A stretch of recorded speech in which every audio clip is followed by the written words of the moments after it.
이 삶이 하나님의 섭리와 축복으로 된 걸로 알고 아멘. 감사해서 빈손으로 나오지 아니하고 두 손 모아 정성껏 주님 앞에 헌물을 드렸사오니 아멘. 우리 하나님께서 영광 가운데 받아주시기를 간절히 간구하고 원합니다. 아멘. 주일헌금을 드리고 11조를 드리고 선교헌금을 드리고 또 건축헌금과 여러가지 기도의 제목을 가지고 드렸사오니 아멘. 우리의 모든 기도를 들으시고 응답해 주시고 아멘. 이 땅에 풍성한 것으로 채워주시기를 간절히 아멘. 간구하고 원합니다. 아멘. 아멘. 우리 가정가정들의 여러가지 사연들이 있사오니 우리 하나님께서 그 집 가정의 사정을 다 아시오매 그 모든 어려움을 해결해 주시고 또 육체적으로 어려움이 있으면은 육체적인 건강도 주님 빨리 회복해 주셔서 하나님 앞에 더욱 영광 돌리며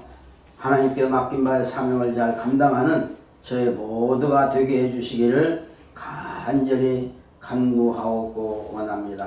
아멘. 귀한 물질 주님 앞에 드리며 감사함으로 예수 그리스도 이름 받들어 축복하며 기도하옵나이다. 아멘. 아멘.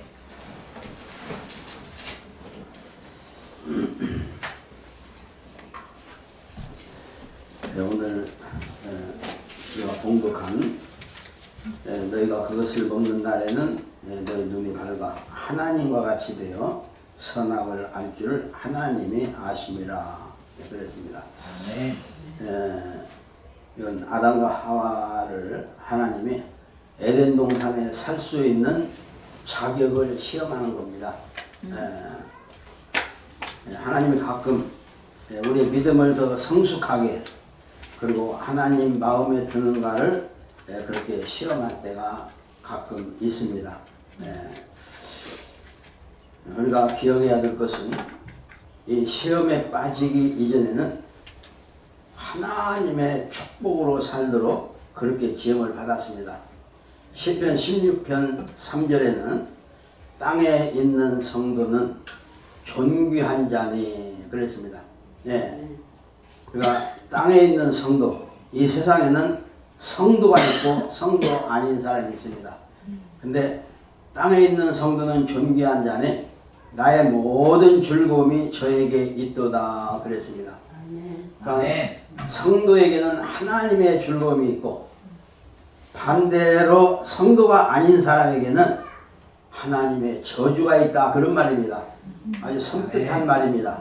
우리에게는 가장 기쁘고 정말로 행복한 그런 말씀인데 성도가 되지 못한 사람에게는 그들이 알지 못하지만은 그러나 하나님의 저주가 있다고 하는 것을 우리는 압니다. 그러나 예수를 안 믿는 사람들, 성도가 아닌 사람들은 그런 걸 그냥 모르고 살죠. 모른다고 하는 것이 굉장히 큰 불행입니다. 그래서 우리가 여호와를 경외하는 자는 지식의 근본이라 그랬습니다. 그만큼 우리는 여호와를 경외하면은 이 세상도 알고 하나님도 아는 그러한 존귀한 자다 그런 말입니다. 시편 49편 20절에는 존귀에 처하나 그래요. 우리 사람들은 하나님이 가장 심혈을 기울여서 만든 그런 사람들은 존귀한 사람인데 하나님이 존귀하게 다 인정을 했습니다. 그러나 그걸 깨닫지 못하는 사람은 멸망하는 짐승과 같다. 하나님이 존귀를 깨닫지 못하는 사람은 하나님이 짐승처럼 취급한다 그런 말입니다. 아주 무서운 말이죠. 성경이 축복의 말씀이고 영광의 말씀인데 그런데 섬찟하게 무서운 말들이 너무 많아요.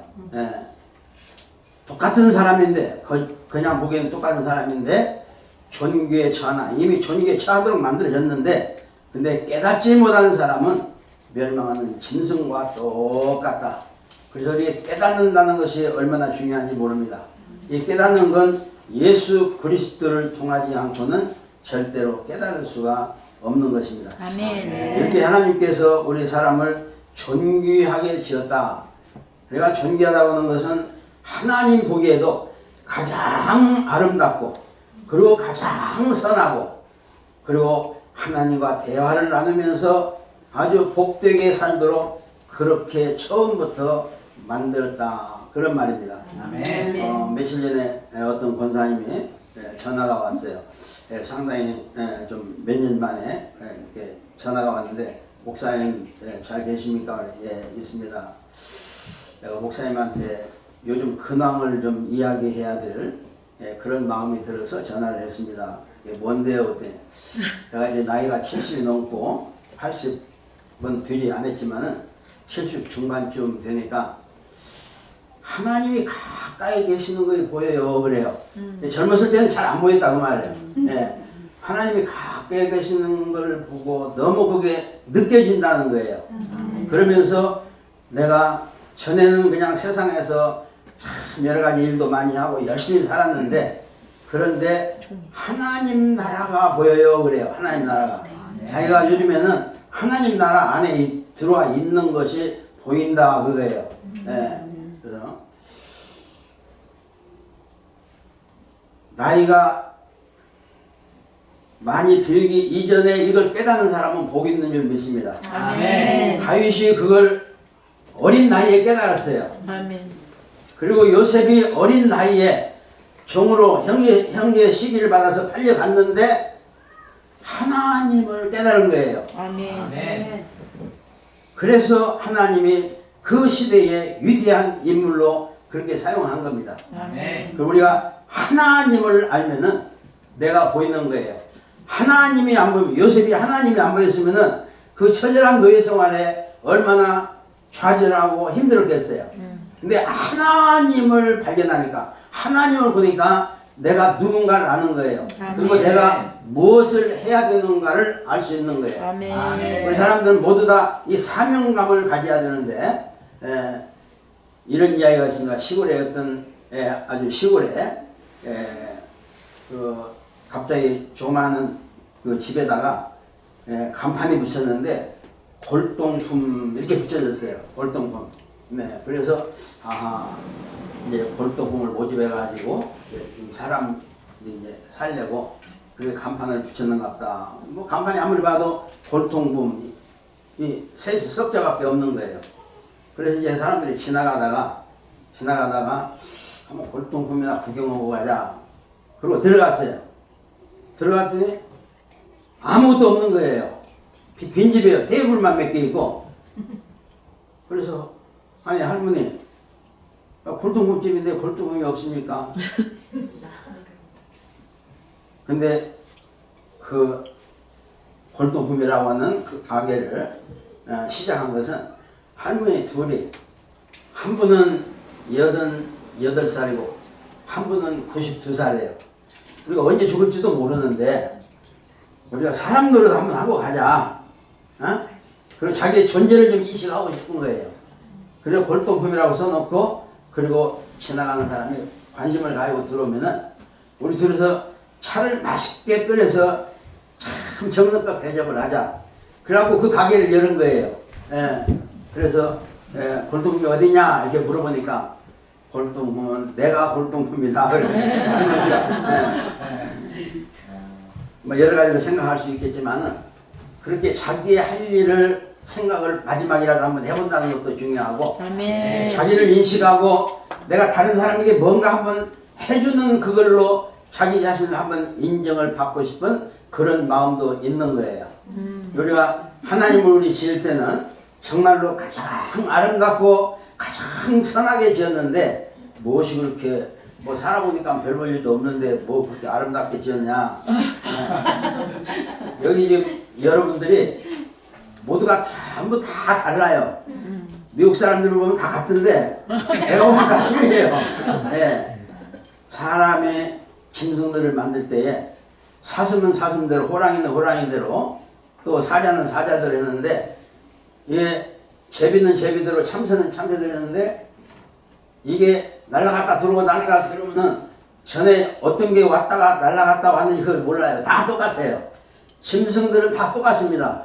독수리도 보면 다 똑같아요.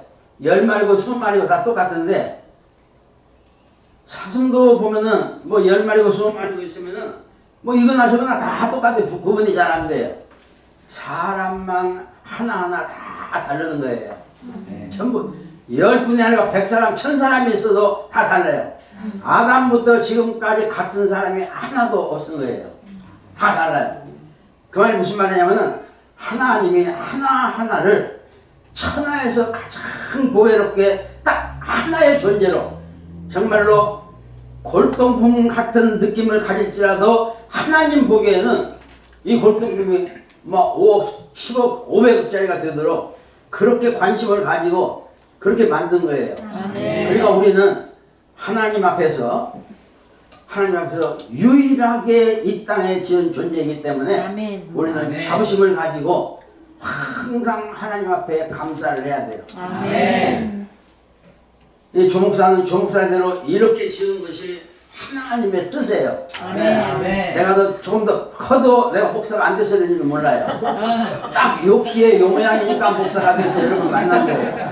여러분 스스로 전부 다 여기 시원교회 온 것도 여러분 모습이 딱 그 모양 그 형상이기 때문에 여기 온 거거든요. 아멘. 그러니까 하나님이 나를 지으신 그 섭리 하나 그냥 막연하게 그냥 10마리고 20마리고 새끼 나면 다 똑같은 것이 아니고 다 이렇게 쌍둥이도 다른 그런 모양으로 그렇게 만드는 것은 하나님이 그만큼 정성을 기울여서 만드는 존재다 하는 것을 우리가 기억하고 하나님께 감사해야 되는데 이거 하나만 감사해도 우리의 예배가 충만한 은혜가 임할 줄 믿습니다. 우리가 그런 거 별로 생각을 안 해요. 우리가 만족이라고 하면은 뭔가 물질이 조금 많이 있고 그러면은 뭐 만족감을 느끼고 물질이 없으면 또 소외감 당하고 뭐 그러는데 만족은 그래도 행복은 물질이 있어도 행복하고 물질이 없어도 행복한 거예요. 아멘. 만족은 몸이 건강하면 만족한데 만족은 몸이 아프면은 만족하지를 못해요. 근데 행복은 건강해도 행복하고 몸이 아파도 행복한 거예요. 아멘. 이건 아무도 뺏지 못하는 거예요. 아멘. 하나님과 나 사이에 주어진 가장 특별한 그런 행복이에요. 짐승들은 이 행복이 없거든요. 사람에게만 이 행복이 있는 거예요. 아멘. 하나님 성품을 닮은 행복이에요. 그래서 우리는 하나님 앞에 감사하는 그런 마음과 믿음을 늘 가지고 살아야 됩니다. 아멘. 이렇게 해서 하나님이 특별하게 아담은 아담같이 하와는 하와같이 나는 나같이 그렇게 만들었는데 불행하게도 첫 번부터 마귀의 유혹을 받아서 넘어가서 마귀의 종이 되어버리고 말았습니다. 인간의 비극은 마귀의 종이 되면서부터 시작이 된 거예요. 마귀의 종이 되니까 하나님의 자녀여야 되는데 마귀의 종이 되니까 저주를 해버린 거예요. 그래서 저주를 한 거예요. 하나님의 자녀였으면 선악과를 따먹고도 하나님의 자녀였으면 하나님이 저주를 안 했죠. 근데 선악과를 따먹자마자 마귀가 딱 가로채가지고 자기 종으로 만들어버린 거예요. 그래서 하나님이 저주를 했어요. 그런데 이 저주받은 사람이 나이가 들면 쭈글쭈글하고 병들고 허리가 구부러지고 고개도 돌아가고 막 그러는데 그런 모습으로 처음 하나님이 계획한 대로 영원히 산다면은 아담이 지금까지 6천년이 되어가지고 지금까지 그렇게 살고 있다면은 얼마나 흉하겠어요. 우리가 이 땅에서 90년, 100년만 살아도 업고 다녀야 되잖아요. 근데 아담이 6천년 동안을 그런 모습으로 지금까지 살아있다면은 얼마나 흉하겠어요. 그러니까 하나님이 그냥 끝장내라. 그래서 사망선고를 한 거예요. 이 사망선고도 오히려 축복입니다. 아담이 잘못했지만은 잘못한 가운데서도 이 사망선고 내린 것이 오히려 축복인 것을 알아야 돼요. 아멘. 그리고 어느 때가 되면은 노아 때까지는 거의 1000년을 살았지만은 아브라함 때는 한 500년 이렇게 살고 계속 줄어들었잖아요. 이렇게 줄어드는 그런 세월은 있지만은 요즘에는 오래 살면은 한 110살도 살고 그런 분들이 가끔 있어요. 더 사는 사람도 있지만은 그러나 우리가 이렇게 100년 정도 살고 간다고 하는 것이 슬픔이 아니고 오히려 축복이라고 하는 것은, 왜냐? 하나님 나라로 하나님의 품으로 가기 때문에, 그래서 우리는 이것을 오히려 영광스럽게 생각을 해야 됩니다. 아멘. 그러나 이게 우리 인간적으로는 사망이라고 하면은 아무래도 안 좋죠. 네. 그런데 지금 제가 세 가지를 말했습니다. 마귀가 하와를 붙잡아 가지고 선악과를 따먹게 해서 자기 종으로 삼고, 그 다음에 저주가 임하고, 그 다음에 사망이 임하고, 이 세 가지를 묶어서 우리는 원죄다 그래요. 이게 원죄의 형상입니다. 네, 원죄의 형상이에요. 제가 왜 이제 이 말씀을 드리냐면은, 제가 많은 사람들께 만나고 이렇게 하다 보면은,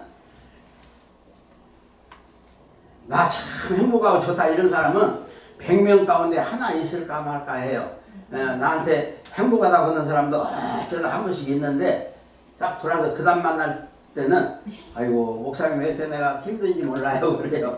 그러니까 이게 행복이라는 건 영원한 거야지, 잠깐 있는 것은 행복이 아니에요. 그건 만족이 왔다 간 거예요. 근데 우리가 이렇게 생활하는데 여러 가지 어려운 문제들이 많이 일어나는데, 그 어려운 문제를 다 세워보면은 너무너무 많아서 다 셀 수가 없어요. 그러나 인생의 모든 문제가 뭐 10,000가지든지 100,000가지든지 그 모든 문제가 마귀 문제, 저주 문제, 사망 문제, 이 세 가지만 해결하면 다 해결돼요. 이 세 가지가 해결 안 되면은, 인간 만사의 모든 문제가 풀리질 않아요. 자꾸 꼬여요. 근데 이 세 가지가 풀리면은 골리앗이 입혀도 오케이 괜찮아요. 하나님 같이 갑시다 그러고 가는 거예요. 근데 이게 풀리지 않으면은 골리앗도 있고 요셉에게는 종으로 팔려가는 그런 슬픈 그런 것도 있고, 바벨론으로 포로로 잡혀가고도 아수르로 잡혀가기도 하고 막 너무나 힘든 일이 많이 있잖아요. 우리가 하나의 이야기로 들으니까 거지, 실제로 내가 바벨론으로 포로로 잡혀갔다면은 얼마나 힘들겠어요. 근데 이게 원죄가 해결된 사람은 그런 문제가 있어도 괜찮아요. 내가 바벨론으로 포로로 지금 잡혀가는데 여기도 하나님의 뜻이 있을 것이다. 그리고 할렐루야 아멘 하고 가면 되는 거예요. 그렇게 가면은 다니엘처럼 위대하게 그 시대의 인물로 쓰임을 받게 되는 거예요. 아주 간단해요. 우리가 그걸 정리하지 못하기 때문에, 우리가 믿음을 내 생각으로만 정리하기 때문에 성경적으로 이 세 가지를 해결하면은 하나님이 그 시대의 가장 위대한 인물로 쓰고, 그리고 무엇이든지 하나님이 다 책임을 지겠다 이렇게 약속을 했습니다. 이렇게 원죄 가운데 있는 사람들은 하나님이 아무런 축복을 주어도, 축복 주지도 않겠지만은 축복을 주어도 누리지를 못해요. 돈을 많이 벌어도 걱정투성해요. 이것도 어떤 친척이 와서 이것도 돈 달라고 하지 않나, 나는 또 죽이려고 또 담을 넣어 들어오지 않겠는가. 돈을 많이 벌어도 걱정투성해요. 행복하지를 못하는 거예요. 그러나 이 원죄 문제가 해결되면은 오케이 뭐 달라면 주지, 그러고 살면 되는 거예요. 그러면 하나님께서 가장 적당하게 행복하게 살도록 그렇게 책임을 져주는데, 이 복을 누리지 못하고 사는 사람들이 얼마나 많은지 몰라요. 그런 걸 보면은 저 사람은 참 어렵다. 뭐 돈이 많았는데 사회적으로 지위도 있는데 어렵다. 그게 아니고 내가 볼 때는 원죄 문제가 안 풀렸구나 이렇게 보이는 거예요. 너무 확실하게 보여요. 이 원죄 문제가 풀어지면은, 그러면은 너무너무 행복하게 그렇게 환경을 정복해가면서 살 수가 있는 것입니다. 다행하게도 하나님은 이 원죄 문제를 그냥 내가 저주했으니까, 사망 선고했으니까, 너 이제 마귀한테 잡혔으니까 그냥 너희들 한번 다 살아봐라 그러는 게 아니고,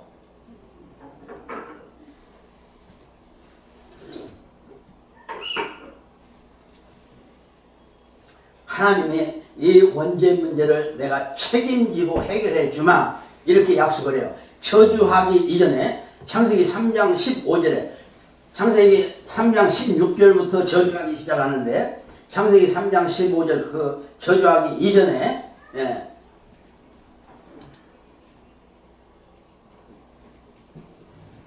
중간부터 하십시다. 여자의 후손은 내 머리를 상하게 할 것이요 너는 그의 팔꿈치를 상하게 할 것이라.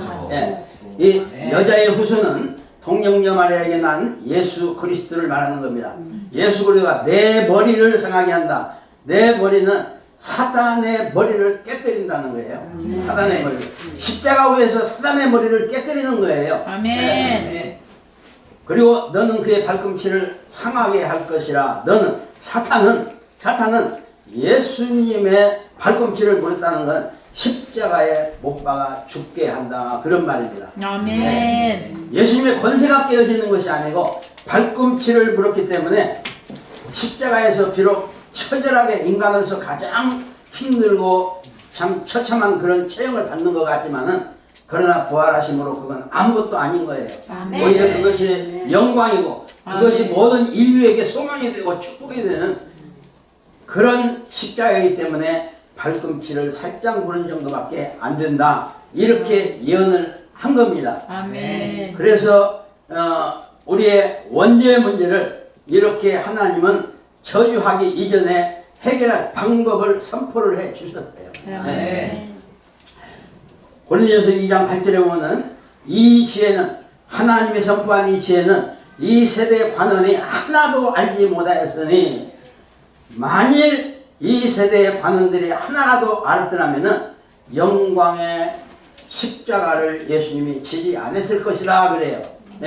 그게 숨겨진 거예요. 선포는 되었지만은 그러나 이 세상 지혜로는 이 세상 관원의 지혜로는 그걸 절대로 깨달을 수 없이 하나님이 비밀에 감춘 것입니다. 이사야서 61장 1절 띄워주세요. 주 여호와의 영이 내게 내리셨으니 이는 여호와께서 내게 기름을 부으사 가난한 자에게 아름다운 소식을 전하게 하려 하심이라. 나를 보내사 마음이 상한 자를 고치며 포로된 자에게 자유를 갇힌 자에게 노임을 선포하며. 그래서 여기에 내게 기름을 부으사 그런 말은 그건 그리스도의 유임식입니다.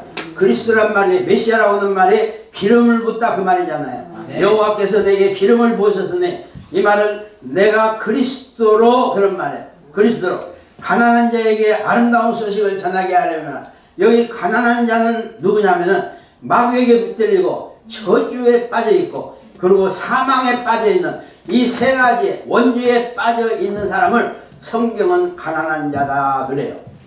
그래서 이걸 알고 성경을 읽어야지 이걸 모르면 성경을 읽어도 이거 가난하다는 게 뭔가 잘 몰라요. 이게 원죄, 마귀, 저주, 사망에 빠진 자들에게 아름다운 소식을 전하게 하려 하심이라. 나를 보내사 그리스도로 이 땅에 와서 마음이 상한 자를 고치며 마음이 상한다는 말은 무슨 말이냐면은 마귀에게 붙들리면 사탄에게 붙들리면은 마음이 상하지 않는 사람이 한 사람도 없어요. 맨 처음에 사단이 딱 나를 붙들기 시작하면 마음이 상하기 시작하는 거예요. 그래서 마음이 상한 자를 고치며 이 말은 마귀에게 붙들린 자를 마귀에게서 해방되게 하며 아멘. 포로된 자에게 자유를 이건 저주에게 포로된 자를 자유케 해준다 그런 말입니다. 그 다음에 갇힌 자에게 노임을 전파하며 이건 사망에 갇힌 자를 말하는 거예요. 결국 성경은 이렇게 여러 가지 다른 말로 설명은 하지만은 그러나 결국은 성경은 뭘 설명하냐면은 원죄를 설명하는 거예요. 원죄를. 창세기부터 요한계시록까지 원죄를 설명하는 그 성경 구절들이 너무너무 많아요. 이렇게 좀 알고 보면은 너무 많이 보이는 거예요. 그런데 이 원죄에 대해서 별로 생각을 안 하고 살아요. 왜냐하면 하나님이 원죄를 해결해야 행복하게 살 수 있다. 그래서 이 원죄 문제를 성경 기록할 때 제일 먼저 인간사로 첫 번째 기록한 거예요. 이런 원죄 문제가 있는데 이 문제를 해결하지 않고서는 인간이 행복하게 살 수 없다. 이게 첫 번째 과제다. 그렇게 설명을 해 주시는 겁니다. 우리가 꼭 그걸 기억을 해야 돼요. 마태복음 11장 28절 읽습니다. 예, 함께 읽습니다. 28절입니다. 29절이 아니고. 네, 읽습니다. 함께. 수고하고 무거운 짐진 자들아 다 내게로 오라 내가 너희를 쉬게 하리라. 예, 뭐 교회 가면은 이 앞에다가 족자로 수고하고 무거운 짐진 자들아 다 내게로 오라 내가 너를 쉬게 하리라. 큰 교회 가면은 족자로 크게 쓴 그런 교회들이 많은데 여기 수고하고 무거운 짐진 자들아 이 말은 인간이 스스로는 절대로 해결할 수 없는 수고하고 무거운 짐이에요. 인간이 해결할 수 없는 그런 무거운 짐이에요. 네. 그 짐은 뭐예요? 원죄밖에 없어요. 다른 건 다 해결할 수 있어요. 돈으로 해결할 수 있고 또 뭐 교제로 해결할 수 있고 어떤 물건으로 다 해결할 수 있어요. 사업이 망하면은 또 열심히 하다 보면 또 회복할 수 있어요. 다 해결할 수 있지만은 그러나 여기서 말하는 수고하고 무거운 짐자들아 예수님이 지금 초청하는 말씀인데 이건 원죄에 빠져서 너무너무 고생하고 힘들고 무거운 짐을 지고 일생을 헤매는 너희들아 이 원죄 문제를 내가 해결해 줄 거니까 내게 오라 그리하면 너희가 쉼을 얻으리라. 이렇게 예수님이 선포한 것입니다. 이렇게 원죄 문제를 이야기해요. 네, 히브리서 9장 15절입니다. 히브리서 9장 15절 함께 읽습니다. 이로 말마 그는 새 언약의 중보자시니 이는 첫 언약 때에 범죄한 죄에서 속량하라고 주고사 거기까지만 합니다. 네, 예수님이 새 언약의 중보자시니 새 언약의 중보자잖아요. 예수님이. 네. 그래서 새 언약의 중보라는 건 옛 언약을 완전히 정리하는 보증인이다 그런 말입니다. 옛 언약이 뭐예요? 선악과 먹는 자는 반드시 죽으리라고 하는 것이 첫 번째 옛 언약이고 새 언약은 예수 그리스도냐. 그 중보자가 이는 첫 언약 때 범한 죄를 속하려고 죽었다 그래요. 예. 첫 언약 때 범한 죄를 속하려고. 첫 언약은 뭐예요? 선악과 사건의 자예요. 원죄 사건의 자예요. 이 원죄 사건을 해결하려고 원죄 사건을 해결해서 인간에게 행복을 주려고 속하려고 죽었다 그러잖아요. 예. 전부 이게 원죄 문제를 이렇게 설명하고 있는 거예요. 그리고 우리가 이 원죄에 대해서 꼭 기억을 심각한 마음으로 알고 있어야 됩니다. 예. 요한복음 3장 16절입니다. 예, 이 말씀 뭐 너무 잘 아는 말씀인데 하나님이 세상을 이처럼 사랑하사 독생자를 주셨으니 이는 그를 믿는 자마다 멸망하지 않고 영생을 얻게 하려 하십니다. 아멘. 하나님이 세상을 사랑했다 그래요. 하나님 이처럼은 그냥 빼버리고 이처럼은 또 설명을 따로 해야 되니까 하나님이 세상을 사랑했다 그래요. 이 세상이 뭐냐면은 우리가 이 지구상에 사는 그런 살고 있는 모든 사람들을 우리는 그냥 세상 그러는데 우리 기독교적으로 보면은 그 말은 안 맞아요. 이 세상이라고 하는 성경이 말하는 세상은 마귀 저주 사망에 빠져서 사는 사람들을 세상이다 그래요. 하나님이 이 원죄 마귀 저주 사망에 빠져서 사는 그 무리들을 사랑하기로 작정한 거예요. 에덴 동산에서 이 아담과 하와를 원죄를 지고 그냥 에덴 동산에서 쫓아내 버렸는데 가만히 두고 보니까 하나님이 너무 심하게 했다 생각이 든 것 같아요. 그래서 안 되겠다. 그래도 내가 만든 작품인데 우리 하나님의 작품이잖아요. 그래서 한 번 더 사랑을 해보자. 그래가지고 하나님이 세상을 사랑하기로 작정하고 자기 독생자를 보내주셨다는 거예요.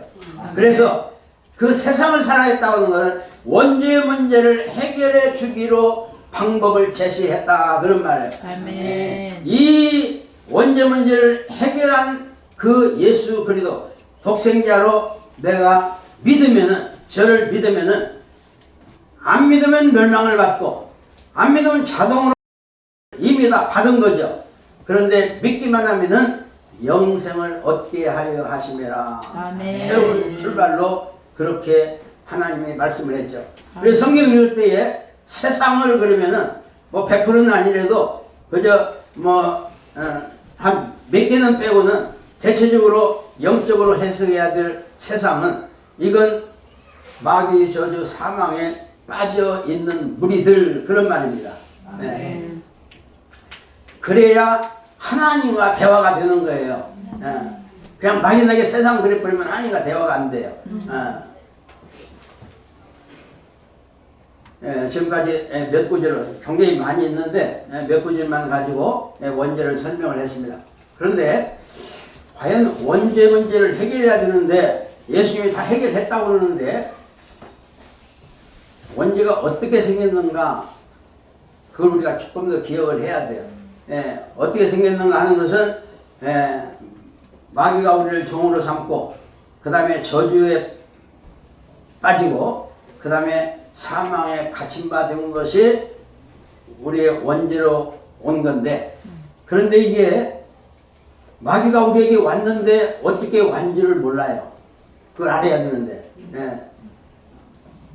그래서 성경에 뭐 여러 군데 이렇게 자세히 설명이 되어 있지만은 내가 사역하면서 경험한 걸로는 마귀가 나한테 접근해서 가장 가까이 오면은 첫 번째 일어나는 증상이 있어요. 그게 뭐냐면은 하와에게 접근을 했어요. 접근해서 딱 컨택이 딱 됐어요. 되면서부터 시작된 게 뭐냐면은 네가 선악과를 떠먹으면은 하나님과 같이 되리라 하는 탐심이 발동하는 거예요. 이게 마귀가 나한테 찾아온 첫 번째 증상이에요. 탐심이 일어나는 거예요.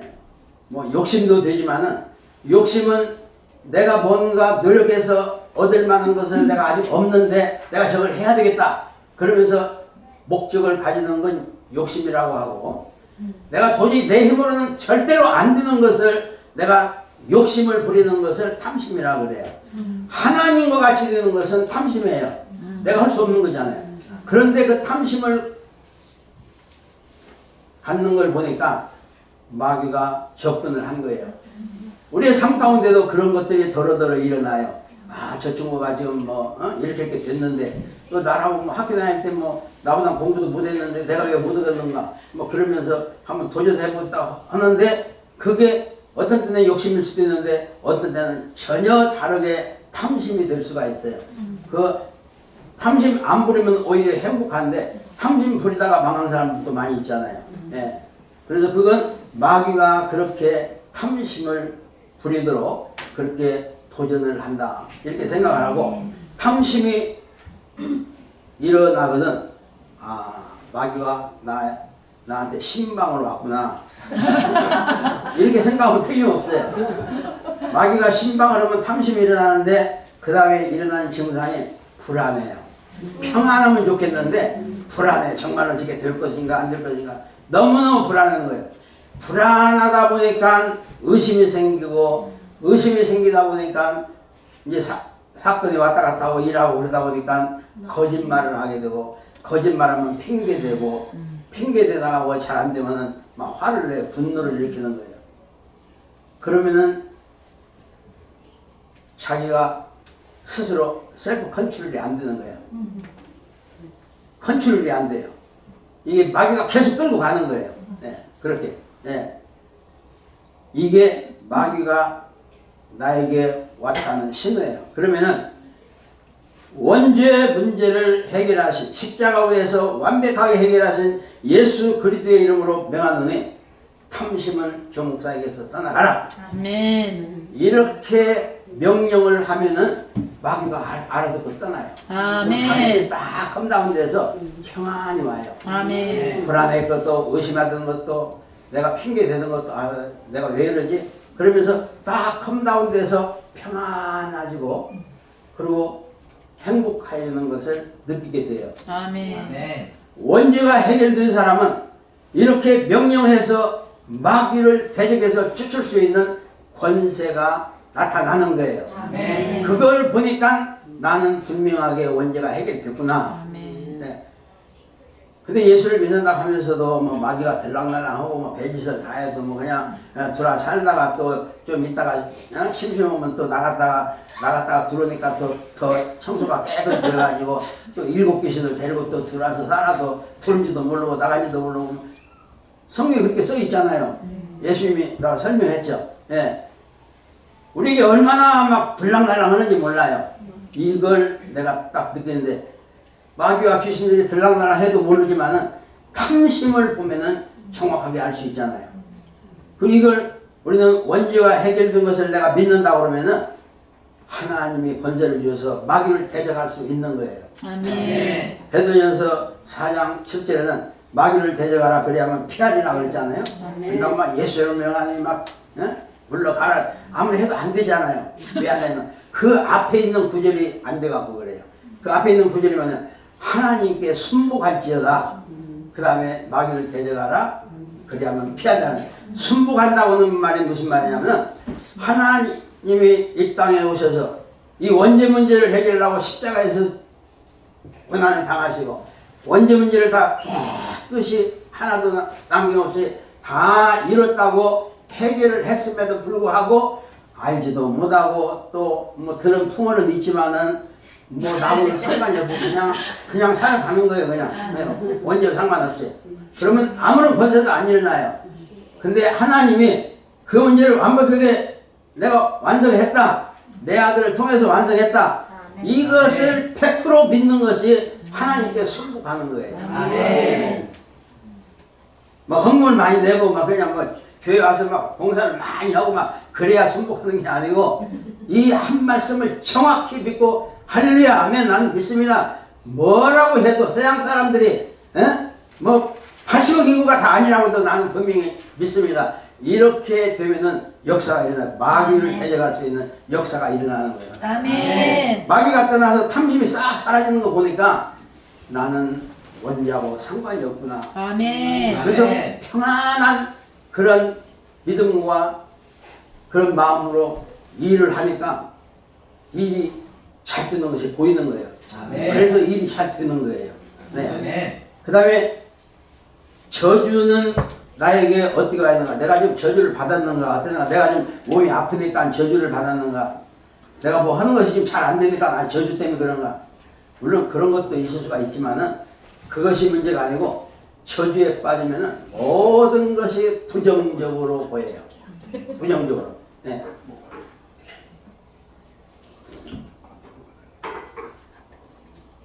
남편을 보니까 남편이 너무 시원찮아요. 네. 또 와이프가 보니까 또 와이프도 너무 시원찮고 남의 자식들은 참 공부도 잘하고 잘 되는 것 같은데 내 자식들은 왜 이렇게 말도 안 듣고 이렇게 이 모양 이 꼴인가. 모든 게 부정적으로 돼. 네. 하나님이 가장 존귀한 자로 딱 이 우주에 하나밖에 없는 존재로 만들었는데 그런데 저주에 빠지면 다 안 좋은 거예요. 다 틀렸어요. 네. 장로님도 틀리고 집사님도 틀리고 권사님도 틀리고 다 틀린 거예요. 네. 좋은 것도 있지만은 안 좋은 것이 너무 강하게 보여요. 그래 좋은 건 말을 안 해요. 안 좋은 것만.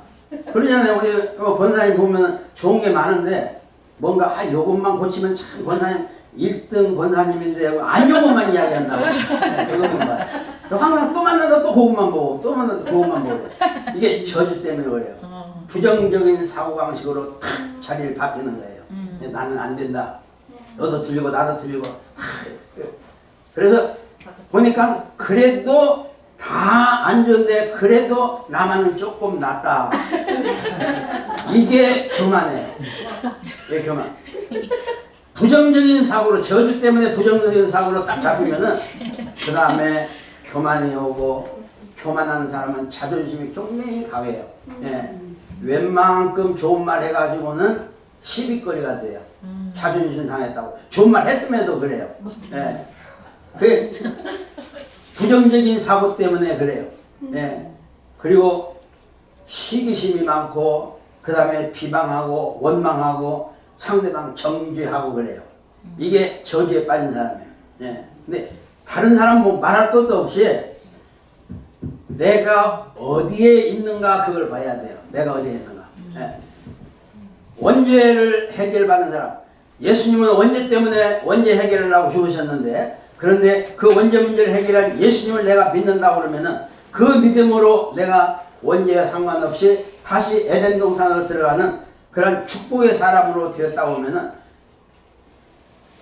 나뿐이 아니라 우리 장로님도 이 우주에 하나뿐인 그런 위대한 존재, 존귀한 존재, 그런 존재이기 때문에 하나님이 지금도 그렇게 존귀하게 우리 장로님을 본다면은 나도 그렇게 봐야 된다. 이렇게 긍정적으로 봐야 돼요.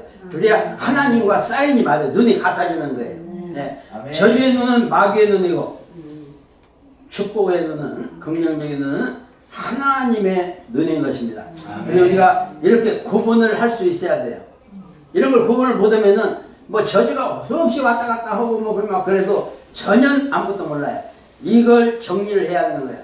예수님은 십자가 위에서 화목제물로 드렸는데 우리만 위할 뿐이 아니라 온 세상 사람들을 위하심이라 그래요. 온 세상 사람들은 아담부터 시작해서 이 지구에 종말까지 있는 모든 사람들을 대신해서 화목제물로 하나님께 제사로 그렇게 드려졌어요. 그래서 모든 죄를 다 용서받고 아멘. 원죄도 다 용서하고 다 해결해 놨어요. 그런데 문제는 내가 그걸 가지느냐 안 가지느냐는 것은 내가 하는 거예요. 내가 모든 인간의 중들한테나 감옥에 10년 20년 사는 사람이나 그런 사람까지라도 다 하나 예수님의 화목제물로 원죄 문제를 다 해결하고 다 끝냈음에도 불구하고 내가 그걸 순간적으로 인정하고 믿게 되면은, 그러면 그 순간 원죄하고 전혀 상관없는 하나님의 행복한 그런 에덴 동산으로 들어오게 되는 겁니다. 예, 책임은 나한테 있는 거예요. 그걸 믿으면은 하나님이 해결해 주세요. 갈라디아서 3장 13절에는 그리스도께서 우리를 위하여 주사 모든 저주를 받은 바 되사 그래요. 저주 문제를 다 해결했다고 분명히 기록되어 있습니다. 그 다음에 마지막으로 사망에 빠진 증상은 어떤 것인가? 내가 꼭 죽어야만 사망이냐? 그러지 않고 열등의식이 올 때부터 사망은 시작돼요. 열등감 와요. 네. 이 열등 무서운 겁니다. 열등의식이. 그래서 이 열등의식에서부터 시작돼 가지고 열등의식이 좀 더 강해지면은 좌절감이 오고, 좌절감이 오면은 고독해져요. 고독해지면 어떤 증상이 있느냐? 내가 고독하게 있으면은 그러면 주위에 있는 사람들이 다 눈치채고 다 떠나요. 저 사람하고는 거리를 못 두었다. 대화를 해봐도 대화도 안 되고 그래. 다 떠나는 거예요. 예. 친구가 없어요. 예. 그러면은 떠나는 사람 보니까 야속하고 미워지는 거예요. 그래서 미움이 오는 거예요. 예. 이 미움이 사망입니다. 예. 미움이. 예. 그래서 미움이 오기 시작하면은 사람이 무기력해져요. 야, 나는 이거 아무것도 안 되는구나. 이렇게 무기력해지면은 물에 빠지면은 건물이라도 붙잡는다는 식으로 우상숭배를 하게 되는 거예요. 우상숭배를. 네. 그 단계가 다 있어요. 우상숭배하는 사람 치고 멀쩡하게 생겼음에도 불구하고 우울증에 안 걸린 사람이 없어요. 다 우울증에 걸려 있어요. 이야기해보면 다 멀쩡한 것 같은데 이야기를 좀 오래 해보면은 우울증이 나와요. 우상숭배하는 사람은 다 그래요. 네. 자기가 자기를 어떻게 하지 못하잖아요. 그러니까 우상 의지해갖고 이렇게 하는 거 그런 거잖아요. 그러니까 이게 우울증이거든요. 네. 우울증이 심해지면은 자살을 하고 그러죠. 네. 이 세 가지 증상을 우리는 기억하고 나한테 오는 그 증상들 이것들을 내가 느끼고 만약에 뭔가 내가 열등의식이 오면은 난 마귀 단계도 지나고 저주 단계도 지나고 사망 단계까지 왔다. 이게 심각하구나 생각하고 빨리 우리의 모든 것을 다 회개하고 예수님 앞에다 내려놓고 그러고서 원죄 문제를 해결하신 예수님을 나는 확실하게 믿겠습니다. 이렇게 해서 예수를 제대로 믿기 시작해야 되는 거예요. 아멘. 그러면은 하나님이 책임져 주세요. 아멘. 우리는 간단해요. 그냥 그거 믿고 원죄 문제를 해결하신 하나님을 믿고 나가기만 하면은 하나님이 책임져 주세요. 포로로 잡혀간 다니엘이 언제 뭐 총리를 하겠다고 잡혀갔나요? 근데 하나님이 하잖아요. 그 어린 나이임에도 불구하고 하나님이 하면은 안 될 것이 없어요. 뭐 하나님은 뭐 홍해도 가르시고 태양과 달도 멈추게 하시고 다 하나님이 하시잖아요. 그런데 우리 인간세에 못 할 것이 뭐가 있겠습니까? 내가 하려고 하니까 안 되는 거예요. 내가 하려고 하면 반드시 마귀가 나를 침방 와요. 내가 하려고 하면. 네. 그러면 이제 저주를 끄집어내고 사망을 끄집어내고 막 온갖 장난을 다 치는 거죠. 네. 여러분 꼭 기억해서 여기서 자유함을 받는 수고하고 무거운 짐 자들아 다 내게로 오라 내가 너를 쉬게 하리라 하는 예수님의 그 음성을 화답하고 축복받는 여러분들이 되시기를 주의 이름으로 축원합니다. 기도하겠습니다. 하나님 아버지 감사합니다. 오늘도 귀한 말씀 주셨사오니 감사합니다. 우리가 늘 아는 것 같이